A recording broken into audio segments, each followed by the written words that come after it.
Let's talk about Pythagorean theorem. So Pythagorean theorem is something we use for right triangles. So again, it's got to have one angle that is 90 degrees, so it's only for right triangles. And Pythagorean theorem says if you square the two legs, the legs are simply, order doesn't matter here, but they are simply the two sides that are not the hypotenuse. Hypotenuse is always the longest side across from the right angle. That is the hypotenuse. We give that in Pythagorean theorem the letter C. So if we square the two legs and add them together, that will be equal to the square of the hypotenuse. So one example, if we could just, if I could quick put in some numbers here, would be this. If you were to take 5 and square it, and then add the other leg, 12 squared. 5 squared is 25. 12 squared is 144. And if you add those together, you get 169. That is equal to the hypotenuse squared. So squaring the two legs and adding them together is equal to the hypotenuse squared. Now, most of the time, you'll see the problems like this. And you have to solve for one of the sides. So in this case, I would say, well, if I do 4 and square it, and then I do 10 and square that, add those two together, that will be equal to the hypotenuse squared. Well, 4 squared is 16. 10 squared is 100. So that is 116 is equal to x squared. So that must mean that x is equal to the square root of 116.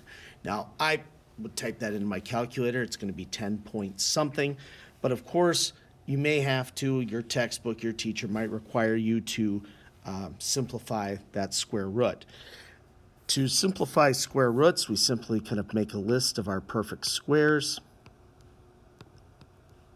I'm just going down the list, 1 squared, 2 squared, 3 squared, 4 squared, 5 squared, 6 squared, and so on.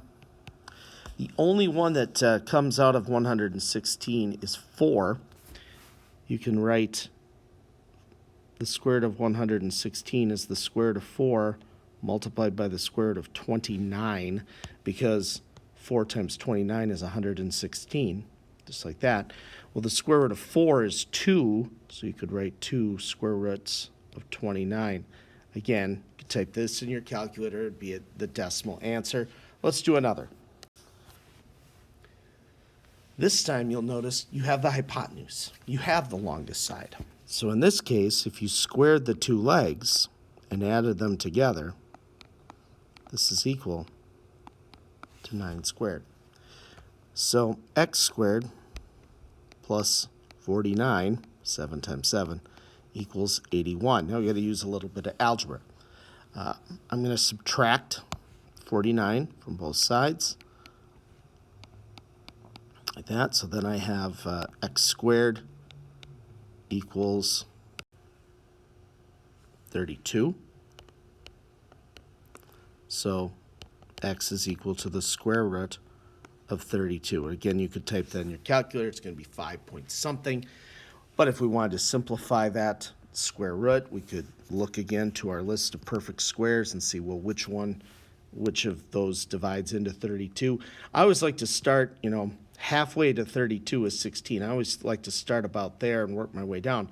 But actually, 16 goes into 32 because 32 can be written as 16 times 2. So 16 times 2 is 32. That means the square root of 32 is the square root of 16 times the square root of 2. Well, the square root of 16 is 4. Yeah. Right? Let's do another example. So again, we'd set this up and say, well, we've got the two legs, so we square That really is the biggest decision you have to make is, do I have the two legs or do I have a hypotenuse in the leg? And just remember, the hypotenuse is always the longest side. And it's always the side across from the right angle. It doesn't touch the right angle. So we square the two legs and add them.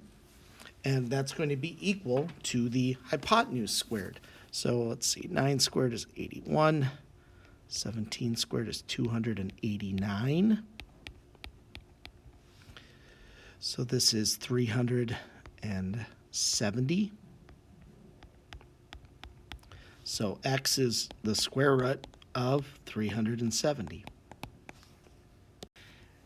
And actually, that's as good as that gets. You can run through your perfect squares, but none of your perfect squares actually go into 370. You could continue this down to be 8 squared is 64, 9 squared is 81, 10 squared is 100. And like I said, I always like to go to about the halfway point to 370 and kind of work my way down. But that's actually it. That's as much as we can do with this one. So square root of 370, or type it in your calculator and get the decimal answer. All right, my last example for this video. So we're going to have the two legs squared added together, and that's equal to the hypotenuse squared. I always use the formula, 16 squared. So we've got x squared equal plus 256 equals 21 squared is 441.